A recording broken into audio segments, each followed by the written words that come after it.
अल्हम्दुलिल्लाहि रब्बिल आलमीन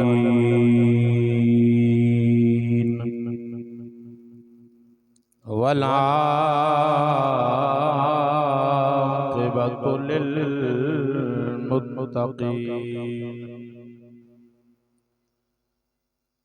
वस्सलातु वस्सलामु अला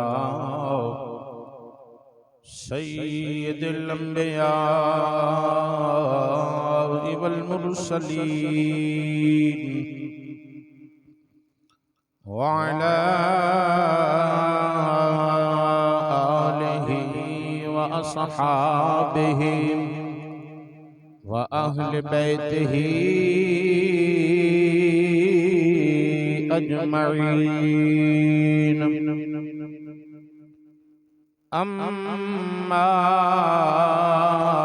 बअदु फ़अऊज़ु बिल्लाहि मिनश शैतानिर रजीम। बिस्मिल्लाहिर रहमानिर रहीम।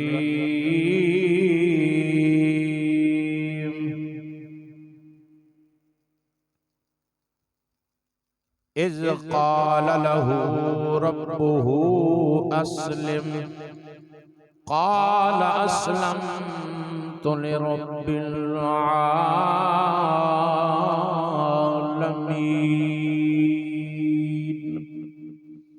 अम्मा बअदु फ़अऊज़ु बिल्लाहि मिनश शैतानिर रजीम। बिस्मिल्लाहिर रहमानिर रहीम। वज़्कुर फ़िल किताबि इब्राहीम इन्नहु कान सिद्दीक़न नबिय्या। आमन्तु बिल्लाहि सदक़ल्लाहुल अज़ीम व बल्लगना रसूलुहुन नबियुल करीमुल अमीन। क़ाल अल्लाहु तआला व तबारक फ़ी शानि हबीबिही मुख़बिरन व आमिरा। इन्नल्लाह व मलाइकतहु युसल्लूना अलन नबी या अय्युहल्लज़ीना आमनू सल्लू अलैहि व सल्लिमू तस्लीमा। पढ़िए सलात व सलाम अलैका या सय्यदी या रसूलल्लाह व अला आलिका व अस्हाबिका या सय्यदी या हबीबल्लाह। अल्लाह रब्बुल आलमीन दी हम्दो सना तो बाद दुरूद करीम लजपाल आका मदीने दे ताजदार इमामुल अंबिया शब असरा दे दुल्हा मेरी और तुहाडी शिफाअत करन वाले सोने ते सच्चे रसूल दी बारगाह दे अंदर हज़ारा मरतबा लखां करोड़ां अरबा मरतबा दुरूदो सलाम दे नजराने पेश करन तो बाद खालिक लम यज़ल रब्बुल आलमीन अला कुल्लि शैइन क़दीर ज़ात दी बारगाह बेकस पनाह दे अंदर दुआ है कि रब्बे कायनात मैं ना चीज़ दा पढ़ना तुसां दोस्तां दा सुनना अल्लाह रब्बुल आलमीन अपनी बारगाह बुलंद अंदर कबूल व मंजूर फरमाए। कुरान मजीद फुरकान हमीद के अंदर अल्लाह रब्बुल आलमीन ने इरशाद फरमाया इज़ क़ाल लहू रब्बुहु अस्लिम।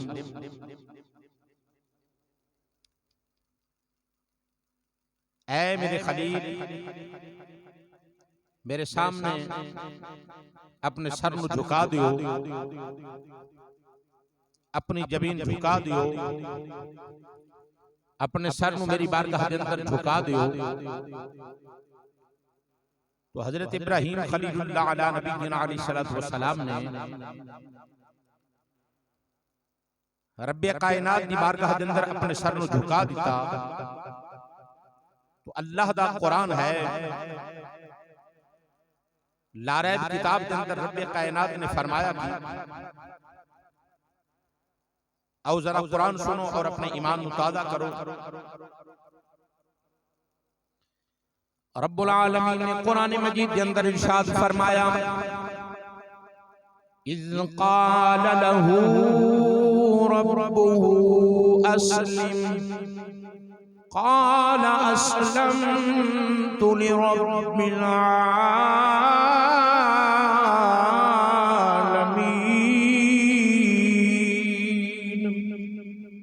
रब्बे कायनात ने कुरान मजीद के अंदर फरमाया, ऐ मेरे खलील मेरी बारगाह के अंदर सर झुका दियो। खलील इलाही ने अर्ज की अल्लाह दा कुरान शाहिद ते गवाए, अल्लाह रब्बुल आलमीन के कलाम के अंदर मौजूद है।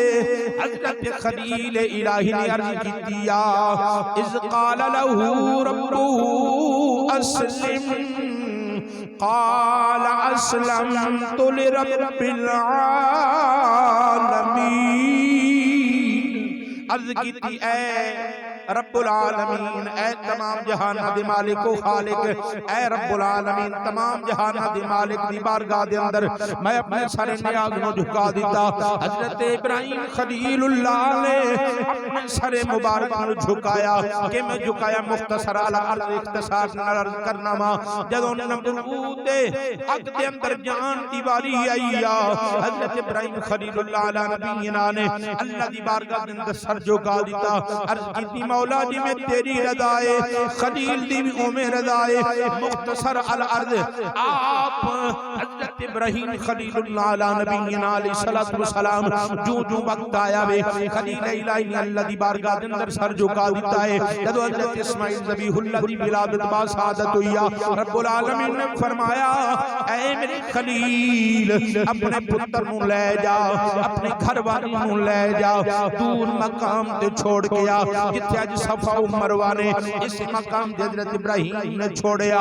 अल्लाह दी बारगाह के अंदर सर झुका दिता है। जदों हज़रत इस्माइल ज़बीहुल्लाह अला नबीना अलैहिस्सलातु वस्सलाम चलने के काबिल हो गया। अल्लाहु अकबर। हज़रत इब्राहीम खलीलुल्लाह अला नबीना अलैहिस्सलाम दे बेटे मुख्तसर अला आप जड़या फलम्मा बलगा माअ साया कुरान के अंदर है, क़ाल या बुनय्या इन्नी अरा फिल मनामी अन्नी अज़बाहुका फंजुर माज़ा तरा। आप जदों आप दे मोढे दे करीब हो गया, फलम्मा बलगा आप बलूगत में पहुंच गया, फिर हज़रत इब्राहीम को हुक्म आ गया, ऐ मेरे खलील मेरी रज़ा वास्ते अपने पुत्र नु अपनी प्यारी चीज ज़िबा करना। मुख्तसर पहले जरा जिक्र है ओ आप वो ख्वाब आंदे रहे, आपने गावां ज़िबा कीतियां, ऊंट ज़िबा कीते। मुख्तसर अल अर्ज़ इख्तिसार दे नाल ए जुमअतुल मुबारक दे अंदर मैं अर्ज करांगा। अज चंद मसैल ने जिन्हां दे ऊपर मैं रोशनी डालनी है, जेड़े मेरे ज़िम्मे लगाए गए लिख के मेरे सामने पेश कीते गया। मैं इख्तिसार दे नाल अर्ज करना वा, कुर्बानी दी इब्तिदा दसन लगा वा। अल्लाह दा हुक्म आ गया, मेरे खलील प्यारी चीज पेश कर। आपने समझ लिया प्यारी चीज तो फिर मेरा पुत्र आ, क्योंकि पुत्र बड़े प्यारे होंदे आ। पुत्रां दे नाल बाप दे मां दे बड़े प्यार होंदे आ, वालिदैन पुत्रां नाल बड़ी मोहब्बत करदे आ। लेकिन मैं कुर्बान जावां खलील इलाही अल्लाह दे खलील ओ पुत्र नाल कितना प्यार करदे होणगे, जिन्हां नूं अल्लाह ने पिछली उम्र पुत्र अता कीता।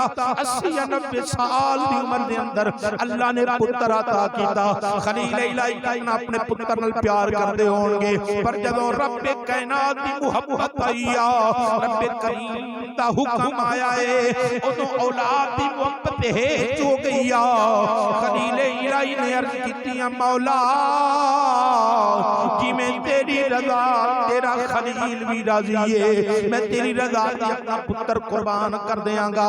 फिर खलील इलाही ने ख्वाब सच करके दसया, क्योंकि नबी दा जिहड़ा ख्वाब हुंदा है ओ बई इलाही हुंदा है। तेरा मेरा ख्वाब झूठा हो सकता है, और नबी दा ख्वाब झूठा नहीं हुंदा, अल्लाह दी तरफों पैगाम हुंदा है।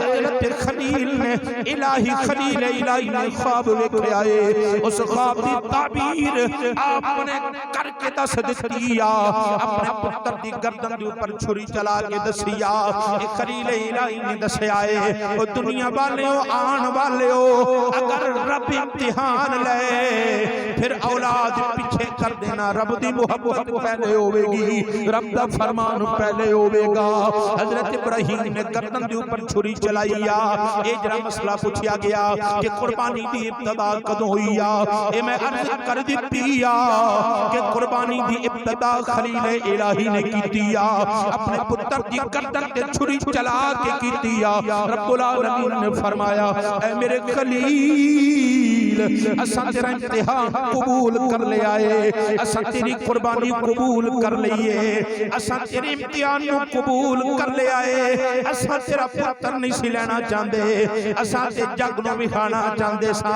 कि खलील साडे नाल औलाद नालों भी ज्यादा मोहब्बत करता है ये है इब्तिदा और इब्तिदा ये भी नबी दे घराने ने कीतिया नबी दे जद्दा अहमद ने कीतिया और इब्तिदा आपने फरमाया और इदी तकमील और इंतहा मेरे और तुहाडे महबूब दे सोहणे नवासे ने कीतिया मुख्तसर अलग मौजू है इंशाअल्लाह इदे ऊपर गुफ्तगू इंशाअल्लाह फिर करेंगे तो अज इब्तिदा अर्ज कर दी थी जरा सवाल मेरे को पूछा गया सी उदे मुताबिक दस दिता कि खलील इलाही ने इब्तिदा अर्ज की अगे सवाल है कुर्बानी का सवाब यानी कुर्बानी का सवाब क्या है तो कुर्बानी का सवाब कई अहदीस पाक में मौजूद है हजरत उम्मुल मोमिनीन अम्मा आयशा सिद्दीक़ा रज़ियल्लाहु ताला अन्हा आप फरमाती हैं कि हुजूर अक़दस नूर मुजस्सम ये मैं इसलिए बड़े आराम से अर्ज कर रहा हूँ ताकि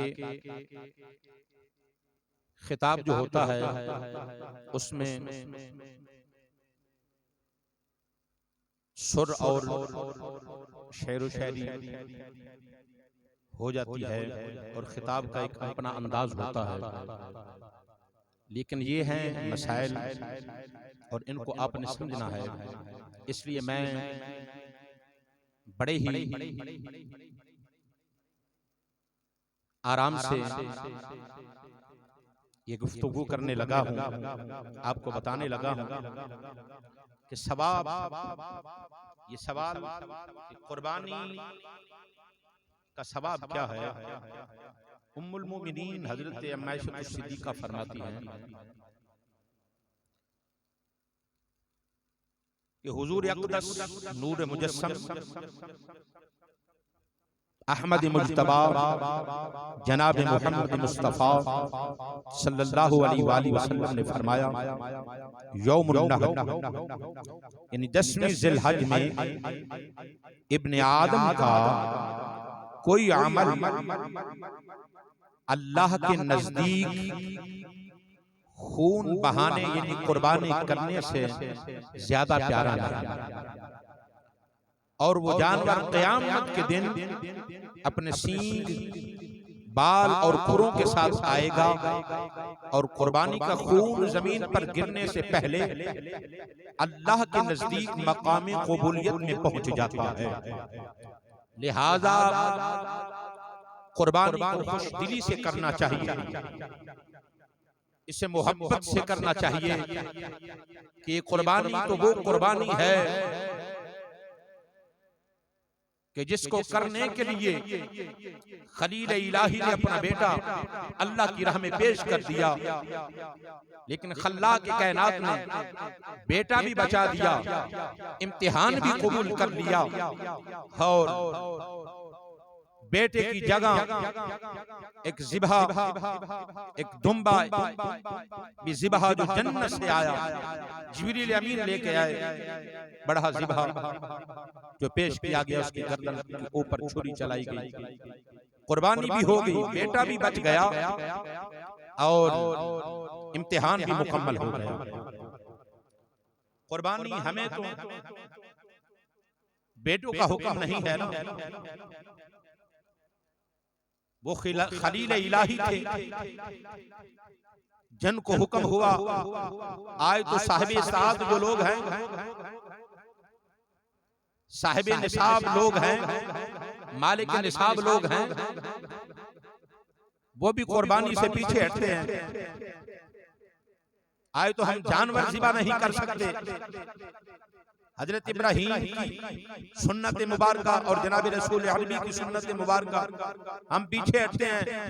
लेकिन मुकद्दर वाले लोग वो लोग हैं जो अपना सब कुछ अल्लाह की राह में पेश करते हैं और उनको अल्लाह अजर अजीम अजर कसीर अता करता है।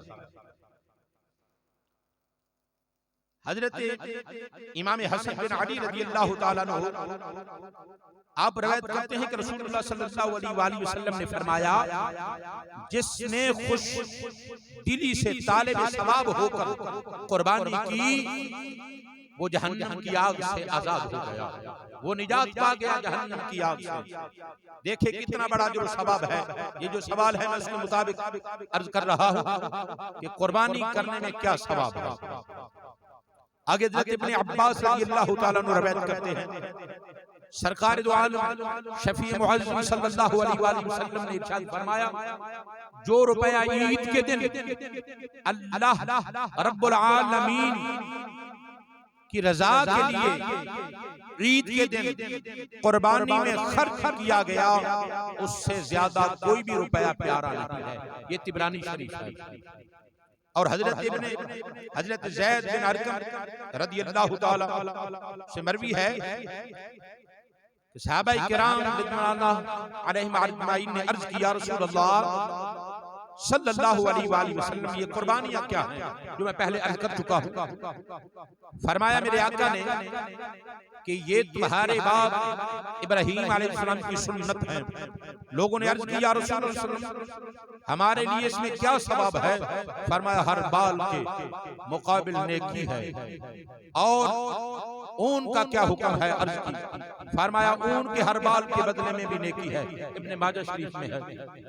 जनाब हज़रत अली मुर्तज़ा शेर खुदा बयान करते हैं कि रसूलुल्लाह सल्लल्लाहु अलैहि वसल्लम ने इरशाद फरमाया, लोगों कुर्बानी करो और कुर्बानी के खून में सवाब की नियत करो, क्योंकि कुर्बानी का खून हर चंद के जमीन पर गिरता है, लेकिन वो अल्लाह ताला की हिफाजत में होता है।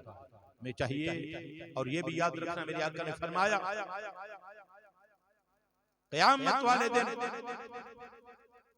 वो जानवर जिसको कुर्बानी के लिए कुर्बान किया जाता है, वो अपने खुरों के साथ, सींगों के साथ और 70 गुना ज्यादा वजनी होके आएगा और कुर्बानी करने वाले के नाम अमाल में रखा जाएगा।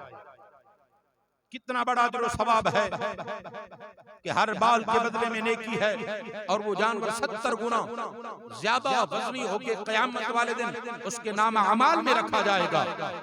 जिसने कुर्बानी की होगी तो हमें चाहिए कि हम भी ये सुन्नत इब्राहीम और सुन्नत जनाब रसूल अरबी सल्लल्लाहु अलैहि वसल्लम को खुशदिली से करें। ये तो सवाब हो गया। आगे चलते हैं। आगे जो है कुर्बानी का शरई हुक्म, ये भी याद रखें कि कुर्बानी का शरई हुक्म क्या है। जवाब कुर्बानी कभी वाजिब होती है और कभी नफल होती है। तो ये किस तरह मालूम होगा हमें कि हम पर कुर्बानी वाजिब है या नहीं। तो हमारे पास अल्हम्दुलिल्लाह आज तो आसानी है, यूट्यूब के ऊपर, फेसबुक के ऊपर और मदनी चैनल के ऊपर अगर टीवी चला लें उसके ऊपर काफी आसानी है और हर चीज वज़ाह के साथ बताई जाती है। आज तो वो दौर नहीं है ना कि जब आलिम दीन बहुत कम होते थे। आज तो अल्हम्दुलिल्लाह हमारे घरों में हमारे बच्चे पड़े हुए हैं, और ये अल्लाह का फजल है, अल्लाह का फजल अजीम है कि अल्लाह ने हमें दीन के इल्म से नवाजा है, और हमें इसमें ज्यादा कोशिश करनी चाहिए जहां हम स्कूल कॉलेज को यूनिवर्सिटी को इतनी तरजीह देते हैं, ठीक है पढ़ाएं, मैं मना नहीं करता, रोकता नहीं हूं, लेकिन उस तालीम से पहले ये भी सोचना है कि दुनिया की जो तालीम है वो दुनिया ही में रह जाएगी, और जो दीन का इल्म है ये दुनिया में भी काम आएगा, कब्र में भी काम आएगा, ये हश्र में भी काम आएगा। और जो आलिम दीन होगा और जो मेरे आका का सच्चा खादिम होगा, गुलाम होगा, मेरे आका की गुलामी में दीन फैलाएगा, उसकी कब्र में भी इज्जत होगी, हश्र में भी इज्जत होगी। तो हम कहीं से भी किसी भी आलिम दीन से पूछें तो हमें पता चल जाएगा, हम आपको जाके उनको बताएंगे तो हमारा वो मसला हल कर देंगे। तो मैं भी ये अर्ज करने लगा हूं, जो मुझसे पूछा गया है कि ये किस तरह मालूम होगा हम पर कुर्बानी वाजिब है या नहीं। तो ये चीज याद रखें, कुर्बानी के लिए 4 शराइत हैं, और अगर ये शराइत ना पाए जाए तो कुर्बानी वाजिब नहीं होगी। नंबर 1 मुसलमान होना, नंबर 2 मुकीम होना, नंबर 3 मालिक निसाब होना, और नंबर 4 बालिग।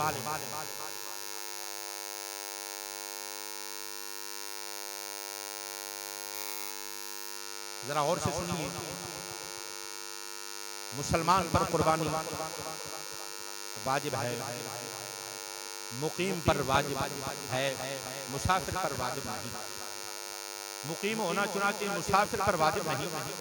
शरई मुसाफिर वो है जो अपने शहर की हुदूद से 57.5 मील दूर जाने के इरादे के साथ निकल गया, या अगर किसी 57.5 मील दूर मकाम पर पहुंच चुका हो तो 15 दिन से कम ठहरने की नीयत की हो, या अगर 15 दिन से ज्यादा की नीयत भी की हो, तो वो शख्स कहीं आने जाने में अपनी मर्जी का मालिक ना हो बल्कि किसी के ताबे हो, वो शख्स मुकीम नहीं मुसाफिर कहलाएगा। ठीक है, मालिक निसाब होना मुख्तसर इख्तिसार से अर्ज कर रहा हूं, जिस इंसान के पास 7.5 तोला सोना या 52.5 तोले चांदी, ये इतनी मालियत हो, ये इतनी मालियत की रकम हो, या हाजत अशरिया के अलावा उसके पास कोई प्लाट वगैरह हो या कोई बिल्डिंग हो जिसमें वो रह रहा हो, और वो उसकी हाजत के अलावा घर में कमरे हो, अगर उनकी मालियत या उनकी रकम इतनी बनती हो जितनी 7.5 तोला सोना या 52.5 तोले चांदी की बनती है, तो वो शख्स फकीर नहीं कहलाएगा बल्कि वो शख्स गनी कहलाएगा, उस पर कुर्बानी वाजिब होगी। बालिग होना, क्योंकि नाबालिग पर कुर्बानी वाजिब नहीं। अगर नाबालिग बच्चे या बच्ची की तरफ से वालिदैन करें तो उनकी तरफ से भी कुर्बानी हो जाएगी, उन पर वाजिब नहीं है, उनकी तरफ से भी नफल अदा होगा। नाबालिग ये मसला मैंने अर्ज कर दिया। आगे कुर्बानी के वजूब पर दलाइल सबाब तो मैंने अर्ज कर दिया, और मुसलमान होना, मुकीम होना, मालिक निसाब होना और बालिग होना ये भी अर्ज कर दिया। आगे सवाल है कुर्बानी के वजूब पर कोई कुरान और हदीस में दलाइल? जी हाँ, क्यों नहीं। कुरान और हदीस में बहुत से दलाइल हैं। सुनिए, अल्लाह रब्बुल आलमीन ने कुरान मजीद फुरकान हमीद में इरशाद फरमाया, फसल्लि लिरब्बिका वन्हर, यानी तो तुम अपने रब के लिए नमाज पढ़ो और कुर्बानी करो। तर्जमा कंजुल ईमान 30वां पारा है, सूरत कौसर है। खालिक अलम यज़ल ने फरमाया तुम नमाज पढ़ो, अल्लाह के लिए नमाज पढ़ो। खालिक कलाम ने हमें बता रहा है कि नमाज पढ़ो अल्लाह रब्बुल आलमीन के लिए और कुर्बानी करो। ये कुरान पाक की आयत मुबारक, आगे हदीस पाक सुनिए। ये इब्ने माजा शरीफ की हदीस पाक है। हजरत अबू हुरैरा रज़ियल्लाहु ताला अन्हु से मरवी है कि रसूलुल्लाह सल्लल्लाहु अलैहि वसल्लम का इरशाद गिरामी है, जिसमें ताकत हो, जिसमें इस्ताअत हो, जो कुर्बानी करने की ताकत रखता हो और वो कुर्बानी ना करे, आपने फरमाया वो हरगिज़ हमारी ईदगाह के करीब ना आए। ये फरमान मुस्तफा। आगे भी सुनिए, हजरत सुफयान रज़ियल्लाहु ताला अन्हु बयान करते हैं, ईद उल अज़हा के दिन मैं रसूलुल्लाह सल्लल्लाहु अलैहि वसल्लम की खिदमत में हाजिर था। जब आप लोगों को नमाज पढ़ा चुके तो आपने एक ज़िबा हुई बकरी को देखा। आपने फरमाया, जिस शख्स ने नमाज से पहले कुर्बानी की है वो इसकी जगह दूसरी बकरी को ज़िबा करे, और जिसने अभी तक ज़िबा नहीं किया वो अल्लाह का नाम लेकर ज़िबा करे। मुस्लिम शरीफ। देखें कि जिसने कुर्बानी ना की, जिसमें ताकत हो, उस पर मेरे आका इमाम अंबिया नाराज़गी का इज़हार फरमा रहे हैं। और जिसने पहले नमाज ना अदा की और कुर्बानी की, देखें कि मेरे आका ने फरमाया वो दोबारा करे, और जिसने अभी तक नहीं की वो अल्लाह का नाम लेकर कुर्बानी करे। पता चला कि कुर्बानी कितनी जरूरी है साहिब निसाब। आगे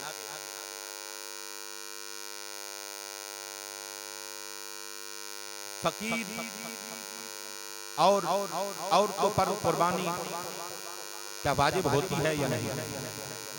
जी हाँ, ये भी सुनिए, जरा गौर से समाज फरमाएं। जवाब जी हाँ, दो सूरतों में। जबकि फकीर ने कुर्बानी की मन्नत मानी। किसने ये मन्नत मानी कि रब्बे कायनात मेरा फलां काम हो जाए, अल्लाह मुझे बेटा अता कर दे, या मेरा वीजा लग जाए, मैं मदीने शरीफ का रब के घर का मेहमान बन जाऊं, मदीने के ताजदार के घर का मेहमान बन जाऊं। तो अगर उसकी मन्नत नजर पूरी हो जाए उस पर कुर्बानी वाजिब होगी, क्योंकि उसने मन्नत नजर मानी थी। फकीर ने कुर्बानी की नीयत से जानवर खरीदा तो इस पर इस जानवर की कुर्बानी वाजिब होगी। ठीक है? क्या औरतों, आगे सवाल औरतों और फकीरों का ये सवाल पूछा गया, औरतों का भी अर्ज कर देता हूँ। जी हाँ, अगर किसी औरत में मज़कूरा शराइत पाए जाएं तो इस पर इसी तरह कुर्बानी वाजिब है जैसा कि मर्दों पर वाजिब है। पहले जो मैंने अर्ज कर दिया, 7.5 तोला सोना या 52 तोले चांदी की मालियत या रकम वगैरह या सोना या चांदी वगैरह मौजूद हो, अगर ये शराइत पाए जाएंगे तो औरत पर भी कुर्बानी वाजिब होगी। अगर किसी फकीर के पास कोई जानवर पला हुआ था तो इसने इसकी कुर्बानी की नीयत कर ली, तो क्या अब ये कुर्बानी वाजिब होगी? गौर से सुनिए। जी नहीं, फकीर के लिए खरीदते वक्त कुर्बानी की नीयत का एतिबार है। सुनाते अगर खरीदते वक्त ये नीयत ना थी तो बाद में इरादा हुआ तो तब कुर्बानी वाजिब नहीं करेगा। करेगा भी तो नफल का सवाब पाएगा। फतावा आज़म। ठीक है? ये दूसरे की तरफ से कुर्बानी करना कैसे, क्या हो जाएगी या नहीं, ये सवाल भी। जी, बाद लोग इस तरह करते हैं कि एक साल अपनी तरफ से कर ली, दूसरे साल ज़ौजा की तरफ से कर ली, तीसरे साल बेटी की तरफ से कर ली, चौथे साल बेटे की तरफ से कर ली। इस मसले को ज़हन नशीन कर लीजिए। अगरचे कुर्बानी के दिनों में घर के अगर मालिक ने ये शराइत जमा होंगे जो मैंने पहले अर्ज किया है, तो उस पर कुर्बानी वाजिब होगी, ज़ौजा बेटे बेटी पर नहीं होगी। अगर उनमें शराइत पाए जाएंगे तो चारों पर कुर्बानी वाजिब होगी। अगर उनमें शराइत नहीं पाए जाएंगे, शराइत सरबराह में अगर पाए जाते हैं तो ज़ौजा के नाम कोई चीज़ नहीं, या उनके पास इतना माल नहीं, बेटी के पास नहीं, बेटे के पास नहीं कि वो कारोबार नहीं करता, या उसकी तनख्वाह वगैरह नहीं है, या उसके पास इतना माल नहीं है, तो अगर घर का जो सरबराह है वो करना चाहता है कि दूसरे की तरफ से, ज़ौजा की तरफ से या बेटे या बेटी की तरफ से कुर्बानी करूं, तो उसके लिए ये हुक्म है कि अगर वो उनकी तरफ से करता है उन पर तो कुर्बानी वाजिब नहीं, क्योंकि उनमें शरायत नहीं। अगर उनकी तरफ से करता है तो नफल अदा होगा, और खुद जो वाजिब है, वाजिब तर्क करने की वजह से गुनाहगार होगा। अगर उनकी तरफ से करना चाहता है तो पहले अपनी तरफ से करे, वाजिब अदा हो जाए, उसके बाद ज़ौजा की तरफ से, बेटी की तरफ से, बेटे की तरफ से, किसी की भी तरफ से कर सकता है। लिहाजा पहले वाजिब अदा करेगा, अगर नहीं करेगा तो गुनाहगार होगा। आगे कुर्बानी का वक्त, कुर्बानी का वक्त आप बखूबी जानते हैं, फिर भी मैं अर्ज कर देना चाहता हूँ। कुर्बानी का वक्त 10 ज़िलहज शरीफ से लेकर 12 ज़िलहज की गुरूब आफताब तक, यानी 10 ज़िलहज की सूरज तुलू होने से लेकर 12 के गुरूब आफताब तक कुर्बानी का वक्त है। इन 3 दिन और 2 रातों, इन दिनों को अयाम नहर कहते हैं। यहां चंद बातें ज़हन नशीन कर लीजिए कि ये जो 10 ज़िलहज का दिन है, पहला दिन, जिस दिन कुर्बानी हम पहले दिन करते हैं, पहले दिन वाली कुर्बानी सबसे अफजल है। और जो बाकी 2 दिन हैं, दूसरे दिन पहले दिन से कम दर्जा है, और तीसरे दिन दूसरे दिन से कम दर्जा है, सवाब है। तो हमें चाहिए कि हम कोशिश करें कि कुर्बानी 10 ज़िलहज शरीफ वाले दिन ही करें, ताकि हमको सवाब ज्यादा हो। ये भी आगे क्या लिखा है, ईद के दिन कुर्बानी की बजाय सदका करना कैसा है? जी ठीक है, सुनिए। अगर कोई शख्स इन दिनों में कुर्बानी ना करे, बल्कि इतनी रकम गरीबों को दे दे या सदका कर दे, क्या दुरुस्त है?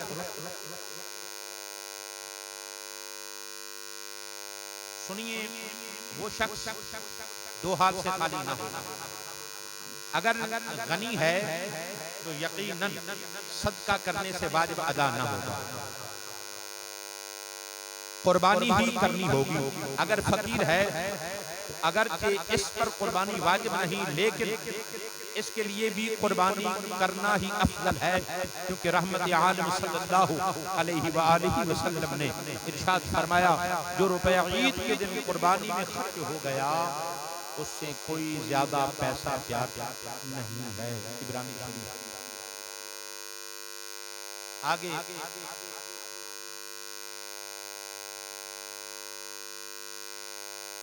कुर्बानी के जानवर और जानवरों की उम्रें, ठीक है, कुर्बानी के जानवर और उनकी उम्रें। कुर्बानी के जानवर शरई एतबार से कुर्बानी के जानवर ऊंट, गाय और बकरी, इन 3 किस्मों में इनकी नौई भी दाखिल हैं, शामिल हैं। चुनाचे नर मादा, खस्सी, गैर खस्सी, सबका हुक्म यकसा है, यानी इन सब की कुर्बानी हो सकती है। भैंस को गाय के साथ, भेड़ को दुम्बा को बकरी के साथ शामिल शुमार किया जाएगा। चुनाचे इनकी कुर्बानी हो सकती है। फतावा आलम। आगे जानवरों की उम्रें ये भी सुने। ऊंट कम अज कम 5 साल, गाय कम अज कम 2 साल और बकरी कम अज कम 1 साल। जबकि अगर ये घर के हैं तो इनकी उम्रें देखी जाएंगी। अगर ये घर के नहीं, खरीदे हुए हैं, बाहर से मंडी से खरीद कर लाते हैं, बाजार से खरीद कर लाते हैं, तो गाय और भैंस जो हैं उनकी उम्र नहीं बल्कि उनको देखा जाएगा कि ये दोंदे हैं कि नहीं हैं। अगर दोंदे हैं तो बाहर से लेके आएंगे, उनमें वो शरैत हो जो मैंने अर्ज किए हैं, और अगर घर का हो तो 2 साल, अगर दोंदा ना भी हो तो उम्र का तयन है, उसकी कुर्बानी 2 साल की। गाय और भैंस इनकी कुर्बानी 2 साल की उम्र हो सकती है, अगर दोंदे ना भी। आगे जानवर अगर मुकर्रर उम्र से कम हो तो कुर्बानी ना होगी जो उम्र अर्ज की है, और अगर ज्यादा उम्र का हो तो जायज बल्कि अफजल है। हाँ, अगर दुम्बा या भेड़ का 6 माह का बच्चा इतना बड़ा दूर से लगे कि ये साल भर का होगा तो उसकी कुर्बानी भी जायज है, कर सकते हैं। आगे सवाल है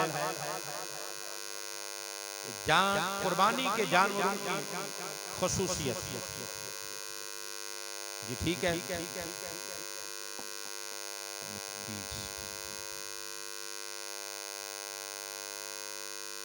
मुस्तहब है कि कुर्बानी का जानवर फरेबा, खूबसूरत और बड़ा आलम।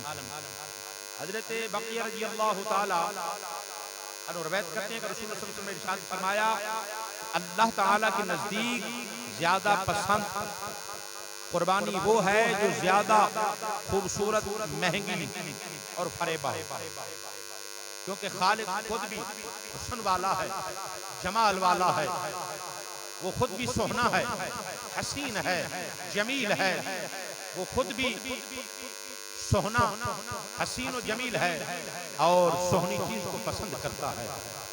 तो चाहिए कि ये कोई आम नहीं जो हम कुर्बानी करते हैं, ये जद्दुल अंबिया की सुन्नत है, ये खलीलुल्लाह की सुन्नत है, ये ज़बीहुल्लाह की सुन्नत है, ये जनाब रसूल अरबी की सुन्नत है जिसको हम करते हैं, हज़रत इब्राहीम इस्माइल की सुन्नत है जिसको हम करते हैं। और हमें चाहिए कि हम जितना भी हो सके कोशिश करके हसीन और जमील सोहनी चीज अल्लाह की बारगाह में पेश करें, ताकि वो खुद भी सोहना है और सोहनी चीज को पसंद फरमाता है। यहया बिन सईद रज़ियल्लाहु ताला अन्हु का बयान है, मैंने अबू उमामा बिन साहल रज़ियल्लाहु ताला अन्हु को फरमाते हुए सुना कि मदीना मुनव्वरा में हम कुर्बानी के जानवरों को खूब मोटा करते और सब मुसलमानों का यही मामूल।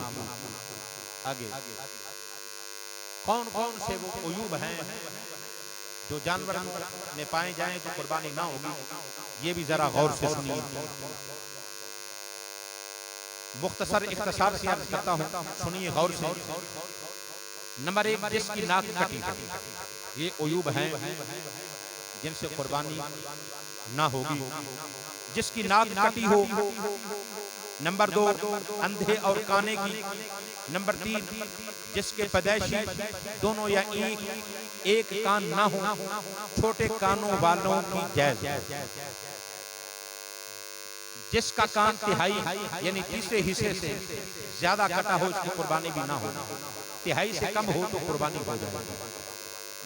नंबर 5, जिसका दोनों या एक सींग उगने के मकाम से टूटा हुआ हो, लिहाजा अगर ऊपर से टूटा तो हो जाएगी, वरना ना। यूं ही अगर पैदाइशी सींग ना हो तो भी हो जाएगी। जिसकी दुम या चक्की तिहाई से ज्यादा कटी हो, तिहाई से कम हो तो कुर्बानी हो जाएगी। इतना लागर जिसकी हड्डियों में मग़ज़ जुदा ना हो, इसकी कुर्बानी भी ना होगी। लंगड़ा जानवर जो कुर्बान गाह तक अपने पांव पर न जा सके, न चल सके, न जा सके, उसकी कुर्बानी ना होगी। जिसके दांत ना हो, यानी जिसके दांत उगने के बाद झड़ गए हों, अगर इसके दांत पैदाइशी तौर पर ना उगे और वो साल भर का हो चुका है तो इसकी कुर्बानी जायज है। फतावा काज़ी खान में है, जिस जानवर के दांत टूट गए हों तो अगर इतने दांत बाकी हैं जिनसे वो चारा खा सकता है तो इसकी कुर्बानी जायज है, वरना नहीं। अगर बकरी की जुबान कटी हो और वो चारा खा सकती हो तो इसकी कुर्बानी जायज है, वरना नहीं।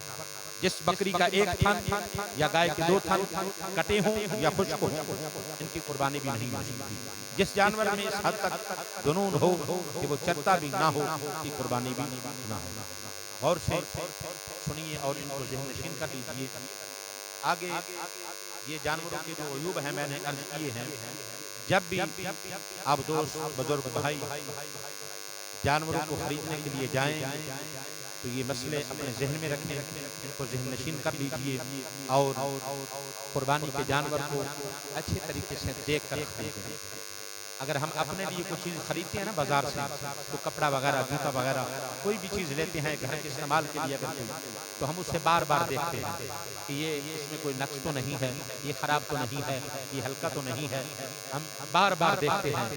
लेकिन जब हम सुन्नत इब्राहीम के लिए, हज़रत इब्राहीम सुन्नत इब्राहीमी के लिए अगर कोई जानवर खरीदें तो उसको भी अच्छे तरीके से देख लें और कोशिश करें कि ये सुन्नत मुबारक के लिए जानवर हसीन हो, फरेबा हो, अच्छा हो कि हमने इसको अल्लाह की राह में उसके नबी की सुन्नत अदा करनी है। आगे सुनिए, इन जानवरों की जो मैंने अर्ज कर दिया कि कुर्बानी ना होगी जिनमें ये अयूब हैं। आगे खस्सी वो गैर खस्सी जानवर, इनका क्या होता है सुनिए। खस्सी जानवर की कुर्बानी अफजल है या गैर खस्सी? खस्सी जानवर की कुर्बानी अफजल व आला है। हमारे मदनी वाका सल्लल्लाहु अलैहि वसल्लम जो मेंढे ज़िबहा फरमाते वो भी खस्सी थे, जैसा कि अबू दाऊद शरीफ में है। हजरत जाबिर बिन अब्दुल्लाह रज़ियल्लाहु ताला अन्हु रवायत करते हैं नबी करीम सल्लल्लाहु अलैहि वसल्लम ने कुर्बानी के दिन दो सुरमई रंग के सींगों वाले खस्सी मेंढे ज़िबह किए। दुर्रे मुख्तार में है बकरी बकरे से अफजल है मगर खस्सी बकरा बकरी से अफजल है। बात ये भी बात ज़हन नशीन कर लीजिए, गैर खस्सी बकरे बसा औकात वो अपना पेशाब पीने के आदी होते हैं, जिनको हम खस्सी नहीं करवाते वो बकरे आम तौर पर पेशाब पीने के आदी हो जाते हैं। तो जब वो किसी बाजार या गली से गुजरते हैं तो उनके जिस्म से पेशाब पीने की वजह से जो बदबू आती है सख्त किस्म की, वो बाद में भी बसा औकात काफी देर तक उस गली से बाजार से आती रहती है। अगर वो ऐसा जानवर हम ज़िबा करें, अगर ज़िबा करते हैं तो उसके खून अपने जिस्म से यानी गोश्त से अगर अंदर से बदबू आती है, अगर वो बदबू खत्म ना हुई, वही बदबू उसकी गोश्त से आएगी तो वो कुर्बानी ना होगी, बल्कि उसका गोश्त भी खाने के लायक नहीं होगा, उसको भी हम नहीं खा सकते, मकरूह व ममनू है। अगर उसके गोश्त से भी वो पेशाब पीने की वजह से अगर अंदर से भी बदबू आती है गोश्त से भी, तो वो खाना भी मकरूह व ममनू है।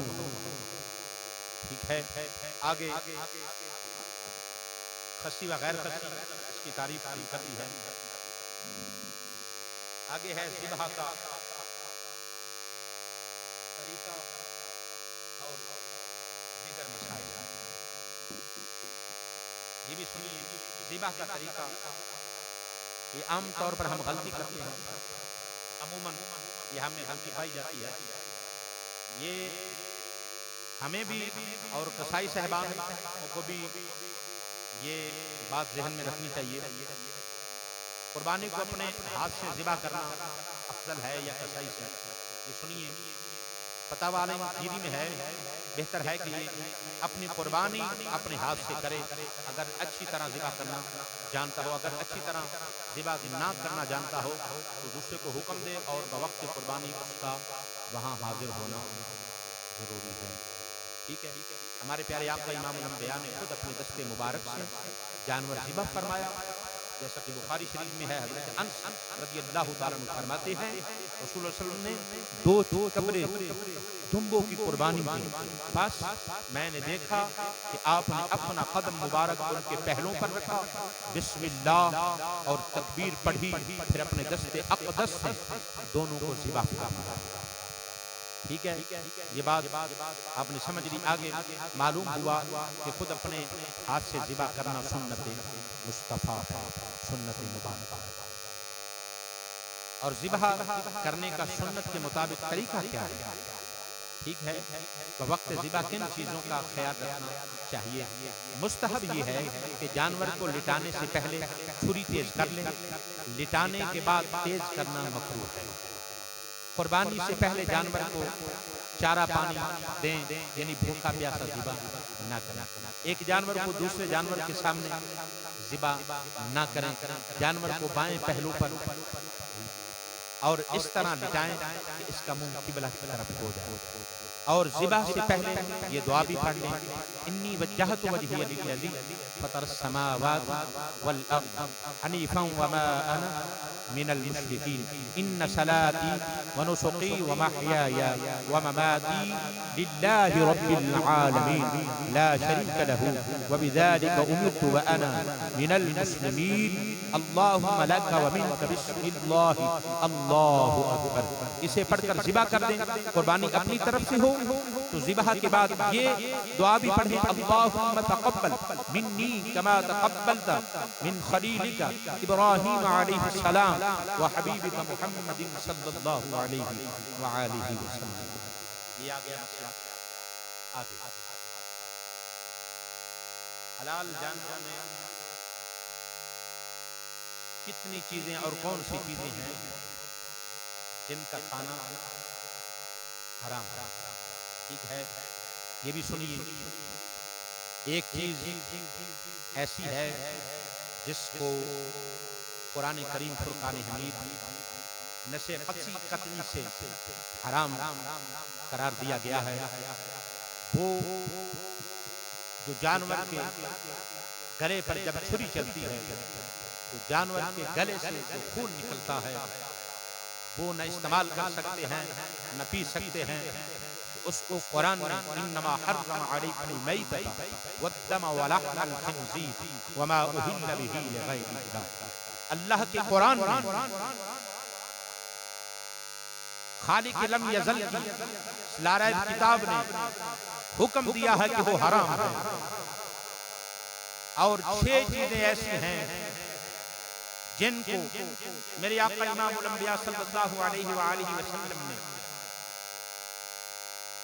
अपने फरमान में मकरूए तहरीमी हुक्म दिया है। मकरूए तहरीमी हराम ही समझे, हराम ही है। फरमाया, सुनिए गौर से, मुसन्निफ अब्दुर रज़ाक अल-मुजमुल कबीर में है, मेरे आका इमामुल अंबिया ने फरमाया, हदीस पाक से 6 चीजें हराम हैं। नर मादा की शर्मगाह, पित्ता, हराम मग्ज़, कपूरे, मसाना, नर का, और हुदूद। वो चीजें, हुदूद क्या है? जो इंसान के जिस्म, अपने इंसान आ गया, जो जानवर के जिस्म पर कोई फोड़ा वगैरह निकल आए और वो गिल्टी बन जाए, उसको भी हराम कहा है। ये मैंने चीजें अर्ज कर दी हैं जिनको खाना हराम है हदीस पाक से, और खून कुरान मजीद फुरकान हमीद से नशे कतई से साबित है। और रहा मसला अब कुर्बानी के जानवर को जब ज़िबा किया जाता है तो ज़िबा में कितनी रगें काटी जाती हैं? याद रखें, काबिल गौर बात है, उसमें 4 रगें हैं जिनको काटना जरूरी है। हुल्कूम ये वो है जिसमें सांस आती जाती है। नंबर 2 मरीज, इससे खाना पानी उतरता है। और वदुजैन, हुल्कूम मरी के इर्दो गिर्द वो 2 रगें जिनमें खून की रवानी होती है। ये मैंने मसले जो मुझसे पूछे गए, सवाल किया गया, मैं उनके जवाब मुकम्मल तौर पे अर्ज कर चुका हूँ। अगर जवाब देने में तो गलती, कुताई, जानी या अनजानी हो तो रब्बे कायनात की बारगाह में इल्तिजा करता हूँ कि रब्बे कायनात मुझे वो मुआफ़ फरमाए। और आगे गोश्त की तकसीम का जो मसला है, तो कुर्बानी का जो गोश्त है उसकी तकसीम कैसे होनी चाहिए, ये तफसील नहीं बल्कि इख्तिसार से अर्ज करता हूँ कि कुर्बानी का जो गोश्त है उसकी तकसीम के तीन हिस्से कर लें। जो कुर्बानी का गोश्त है उसके आप तीन हिस्से कर लें, एक हिस्सा अपने लिए और दूसरा हिस्सा जो रिश्तेदार हैं, करीबी हैं, दोस्त अहबाब हैं उनके लिए, और तीसरा जो हिस्सा है वो गरीब गुरबा के लिए। उनको ये चाहिए कि इस तरह तकसीम करें ताकि ये जो बड़ा दिन है ना, ये जो खुशी वाला दिन है, ये जो कुर्बानी वाला दिन है, जो अजीम कुर्बानी है जो हम करते हैं, इसमें इतना बड़ा सवाब है, ताकि इसमें जो गरीब हैं जिनके पास कुछ नहीं, वो बेचारे जो साहिब निसाब हैं, मालिक निसाब हैं, उनके दरवाज़ों पर, उनके घरों पर देखते रहते हैं कि यार कब वो हमारे लिए जो गोश्त तकसीम करेंगे हम तक कब पहुँचेगा। उनके बच्चे भी इसी आस में, उम्मीद में होते हैं। तो कोशिश करें कि अगर अल्लाह ने ताकत अता की है तो कुर्बानी का गोश्त अगर सारा भी तकसीम कर दिया जाए तो फिर तो क्या बात है। अगर आधा भी कर दें तो फिर भी, अगर इससे ज़्यादा भी कर सकते हैं, अल्लाह ने ताकत अता की है, उनको दें जो इसके हकदार हैं। वैसे मैंने तकसीम का तरीका अर्ज कर दिया है कि तीन हिस्से, एक हिस्सा अपने लिए रख सकते हैं, एक जो है वो अपने रिश्तेदार दोस्तों के लिए, और तीसरा जो है गरीब गुरबा के लिए इसकी तकसीम इस तरह करें। तो हमें चाहिए कि हम दीन को समझें। दीन तभी हमारी समझ में आएगा जब हम उलमाए हक के पास बैठेंगे, उलमाए दीन के पास बैठेंगे। जो उलमा मेरे आका के गुलाम और खादिम है, जिनके लबों पर हर वक्त मेरे और आपके आका की नात होती है, जिनके लबों पर आका की हम के तारीफ के तराने होते हैं, अगर हम उनके पास बैठेंगे, उनकी खिदमत करेंगे, उनका अदब करेंगे, उनकी सोहबत अख्तियार करेंगे, तो इंशाअल्लाह हमें दीन की समझ आएगी और हम दीन को समझेंगे। उनके पास बैठेंगे तो हम, मेरी दुआ है आखिर में ये गुजारिश करता हूँ कि हमारे जो बच्चे हैं, हमें चाहिए कि हम उनको दीन सिखाएं, दीन पढ़ाएं, अल्लाह की लाराय किताब पढ़ाएं, फरमान मुस्तफ़ा पढ़ाएं, ताकि हम अगर दुनिया से चले भी जाएं तो हमारे बच्चे हमारे लिए सबका जारिया, हमारे लिए कुरान पढ़कर दुआ करें, हमारे लिए मेरे आका इमामुल अंबिया का फरमान पढ़कर दुआ करें, आका की बारगाह में दुरूद व सलाम के नजराने पेश करके दुआ करें, ताकि हमारी कब्र भी ठंडी हो और हशर वाले दिन भी हम सुरखरू रहें, हमारे सर झुके ना, कि अगर हम दुनिया में ऐसे काम कर जाएं कि हम पर अल्लाह भी राजी हो, मदीने के ताजदार भी राजी हो। मेरे आका ने फरमाया ना, जिसने जिंदगी अच्छी गुजारी, जिसकी जिंदगी अच्छी होगी उसकी मौत अच्छी होगी, और जिसकी मौत अच्छी होगी उसकी कब्र अच्छी होगी, और जिसकी कब्र अच्छी होगी उसका हशर अच्छा होगा। तो हमें चाहिए कि हमारी जिंदगी कुरान और सुन्नत के मुताबिक हो। और जो मैंने इस मुख्तसर वक्त में अर्ज किया है, मैं अल्लाह की बारगाह में फिर इल्तिजा करता हूँ कि ए वहदहू ला शरीक, तो खल्लाक़ कायनात है, तो समी व बसीर भी है, तो अला कुल्लि शैइन क़दीर भी है, तो रहमतन लिल आलमीन भी है, तो खैरुन नासिरीन भी है, तो खैरुर राज़िकीन भी है, और तू अला कुल्लि शैइन क़दीर भी है, अहकमुल हाकिमीन भी है। तेरी बारगाह में अदब से इल्तिजा करता हूँ, अगर इन चीज़ों को बयान करते हुए मुझसे कोई गलती हुई हो, कोई खता हुई हो, इसमें कोई लफ्ज़ ज़ुबान से आगे पीछे हो गया हो, किसी कोई भी, तो खालिक कायनात की बारगाह में दुआ है कि रब्बे कायनात मुझे अपने महबूब जनाब रसूल अकरम सल्लल्लाहु अलैहि वसल्लम के मुबारक बद्दुआ मुखरे का वास्ता अल्लाह रब्बुल आलमीन ने मुझे मुआफ़ फरमाए, और मेरी इस हाज़िरी को, आपकी इस हाज़िरी को अपनी बारगाह बुलंद में कबूल मंजूर फरमाए। आमीन। वमा अलैना इल्लल बलागुल मुबीन।